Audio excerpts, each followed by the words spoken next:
नमस्कार, आपण पाहत आहात महाराष्ट्र नंदन न्यूज 24। बातमी अशीची बदल घडवेल। सकल दलित समाज महाराष्ट्र राज्य यांच्या वतीनं येवल्यात भव्य जनमुख मोर्चाचं आयोजन करण्यात आलं होतं। दिनांक 17 जून रोजी येवल्यातील मातंग समाजातील तरुण प्रसाद खैरनार याला येवल्यात मारहाण झाली होती। तसेच मारहाण करताना नग्न अवस्थेत त्याचा व्हिडिओ देखील व्हायरल करण्यात आला होता। हा व्हिडिओ सोशल मीडियावर पोस्ट झाल्यानंतर याची दखल उपमुख्यमंत्री देवेंद्र फडणवीस तसेच गृह विभागाने घेतली। यानंतर येवल्यामध्ये मारहाण करणाऱ्या विरोधात ॲट्रॉसिटीचा गुन्हा दाखल करण्यात आला होता। मात्र या प्रकरणामध्ये 6 आरोपींना अटक झाली नसल्यामुळे सकल दलित समाज महाराष्ट्र राज्य यांच्या वतीनं येवल्यात भव्य जनमुख मोर्चा काढण्यात आला होता। या मोर्चासाठी सोलापूर, कोल्हापूर, नगर, नाशिक, धुळे, जळगाव या ठिकाणहून समाज बांधव मोठ्या संख्येने उपस्थित झाले होते। सदर मोर्चा येवल्यात विंचूर चौफुली येथील डॉक्टर बाबासाहेब आंबेडकर यांच्या प्रतिमेला पुष्पहार अर्पण करून सुरू करण्यात आला।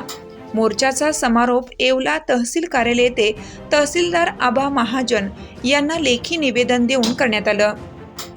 सदरचा मोर्चा दलित पॅंथर सेनेचे अध्यक्ष दीपक केदारे यांच्या नेतृत्वात काढण्यात आला होता। गुन्हेगाराला जर पाठीशी घालण्याचं काम केलं, पुढचा मोर्चा छगन भुजबळांच्या घरावरती मी एकटा घेऊन आल्याशिवाय राहणार नाही। बिलकुल गुन्हेगाराला पाठीशी घालू नका, बलात्काराला पाठीशी घालू नका। येवला ही धम्मभूमी आहे, इथं कुणाची दादागिरी खपून घेणार नाही हा सुद्धा इशारा देतोय। पीडितांनी मला कानात सांगितलं, काल एक आमदार गेला होता, त्याला मी सांगतो दारुडे का फारुडे जाऊन धमकी देऊन आला की गावात राहायचंय, अमुक राहायचंय। अरे गाव हे राज्य, हा देश बाबासाहेबांच्या संविधानावर चालतो। तुम्ही धमकी देण्याचं काम आम्हाला करू नये हे सुद्धा कानकावून सांगतो। आणि तहसीलदार या ठिकाणी आलेत, मोर्चा यशस्वी झालाय। आमच्या मागण्या गांभीर्याने घ्याव्यात, कायदा व सुव्यवस्थेचा प्रश्न निर्माण होणार नाही याची काळजी घ्यावी।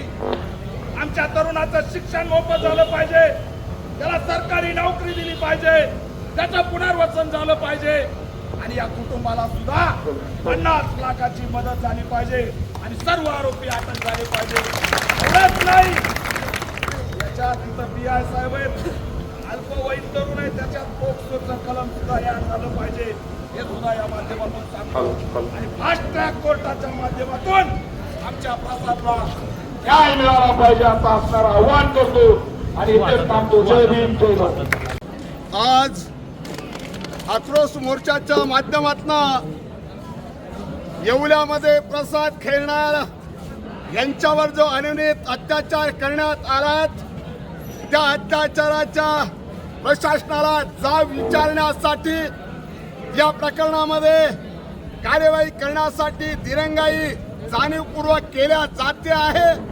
या खैरनार कुटुंबाला प्रसादला न्याय मिळवून देण्यासाठी खास करून हा महामोर्चा या आक्रोश मोर्चाच्या निमित्तानं या ठिकाणी धडक देण्यात आलेली आहे। ही या ठिकाणी चुणूक आहे।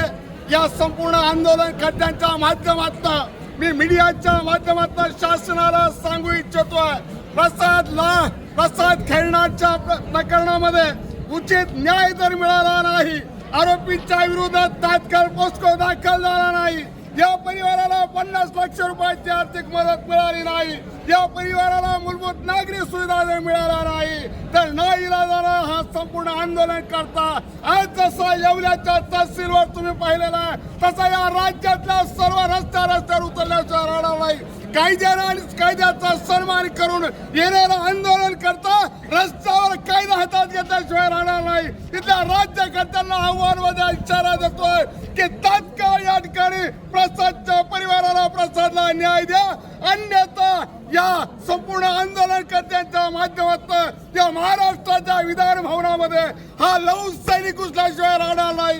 आणि या राज्यामध्ये आजपर्यंत जेवढं नुकसान झालं नाही तेवढं केल्याशिवाय राहणार नाही।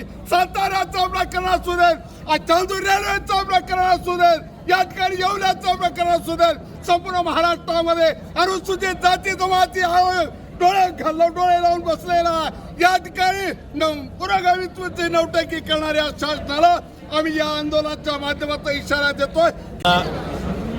येवला या ठिकाणी प्रसाद खैरनार या मातंग तरुणावरती अमानुषपणे या ठिकाणी अत्याचार करण्यात आले. जवळजवळ 3.5 तास त्याला एक खोलीमध्ये डांबून त्याला मारहाण करण्यात आली. संपूर्ण कुटुंब 7 तारखेपासून या ठिकाणी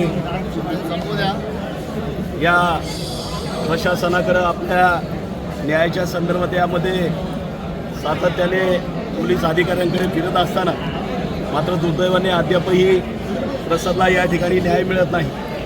ज्या तालुक्यामध्ये हा प्रकार घडलेला आहे या तालुक्याचे सन्माननीय आमदार छगनरावजी भुजबळ साहेब असतील, या जिल्ह्याचे पालकमंत्री असतील, यांचा प्रथमतः या ठिकाणी मी निषेध करतो. या घटना घडून जवळजवळ महिना होत आलेला आहे. मात्र दुर्दैवाने अद्यापर्यंत पालकमंत्री असतील किंवा जे स्वतःला समता पुरुष म्हणून घेतात, जे बहुजनाचे नेते म्हणून घेतात, ते छगनराव भुजबळ मात्र अद्यापही या मातंग समाजाच्या तरुणांना, या कुटुंबांना भेटायला आले नाही. मातंग समाज हा बहुजनामध्ये येत नाही का? मातंग समाज हा दलित नाही का? हा प्रश्न माझा त्यांच्यासमोर आहे. ज्या समता परिषदेच्या माध्यमातून त्यांचं संपूर्ण राज्यामध्ये काम करतात. आज जर पाहिलं तर येवला ही समता भूमीची जन्मभूमी आहे. मात्र या ठिकाणी समता परिषदेच्या माध्यमातून देखील या घटनेचा या ठिकाणी निषेध नोंदवण्यात आलेला नाही.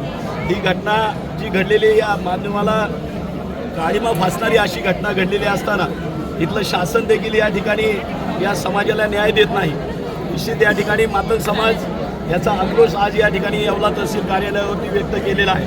मात्र माझी या ठिकाणच्या प्रशासनाला विनंती असेल की आपण जो पगार घेताय, ज्या खुर्च्यावरती आपण बसलेले असतात, तो जनतेच्या टॅक्समधून या ठिकाणी आपल्याला तो पगार मिळतो. आपण जनतेचे सेवक आहात, आपण सेवकाप्रमाणे काम केलं पाहिजे. या ठिकाणी जातीवादी गुंडांची या ठिकाणी पैसे घेऊन किंवा त्यांच्याशी संगनमत करून या ठिकाणी हा अन्याय दाबण्याचा प्रयत्न करू नये. या प्रकरणामध्ये जे कलम त्यांनी अपेक्षित लावली पाहिजे होती त्याच्यामध्ये अत्यंत महत्त्वाचं जे कलम आहे ते पोस्को या ठिकाणी दाखल झालेलं नाही.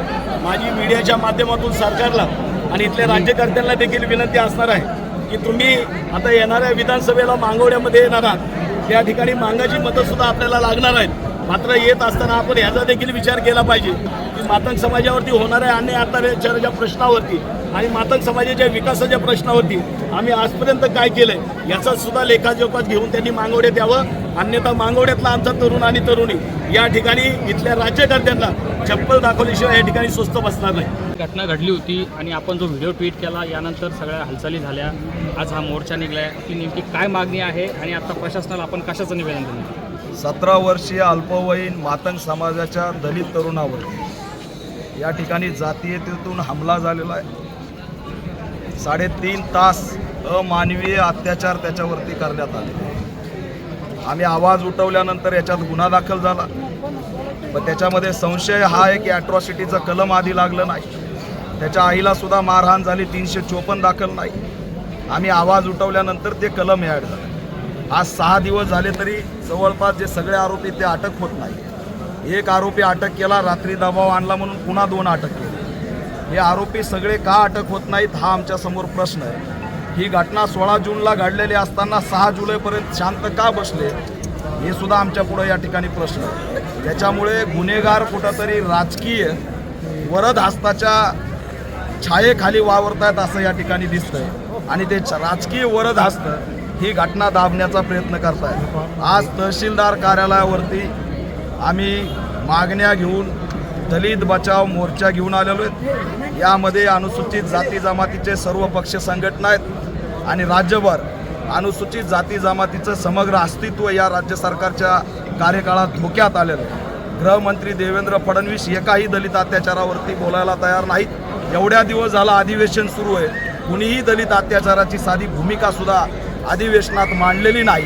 म्हणून इथला मातंग असेल, बौद्ध असेल, चर्मकार असेल, होलार असेल यांना एकाकी पाडण्याचं काम राज्यव्यापी धोरण या ठिकाणी ठरलेलं दिसतंय. म्हणून आम्ही काही मागण्या घेऊन आज मोर्चा काढलाय. त्याच्यात आमचा जो पीडित आहे तो अल्पवयीन आहे. आरोपीवरती पोक्सो दाखल झाला पाहिजे. या ठिकाणी हे प्रकरण फास्ट ट्रॅक कोर्टात गेलं पाहिजे. एवढंच नाही तर या पीडिताला शासकीय नोकरी आणि शिक्षणाची व्यवस्था सरकारने केली पाहिजे. कुटुंबाला 50 लाखाची मदत सरकारने केली पाहिजे आणि या प्रकरणाची सखोल चौकशी होऊन आरोपीवरती जी संपत्ती आहे ती सुद्धा बुलडोझरनी पाडण्यात यावी अशी मागणी करतोय. छगन भुजबळ यांना मी येवल्यामधून आवाहन करतोय की त्यांनी असणारं या कुटुंबाला भेट दिलेली नाही. ओबीसी आरक्षणासाठी दलितांचा पाठिंबा मागता, पण ज्यावेळेस दलितांच्या लेकरांना 3.5 तास मारलं जातं त्यावेळेस साधी तुम्ही भेटसुद्धा देत नाहीत. हे असणारं निंदनीय आणि दुर्दैव आहे. याचा सुद्धा आम्ही निषेध करतो आणि हे आंदोलन राज्यव्यापी करण्याचा आव्हान सुद्धा ऑल इंडिया पॅन्थर सेनेच्या माध्यमातून मी देतो. महाराष्ट्र नंदन न्यूज 24 येवला. विलास कांबळे.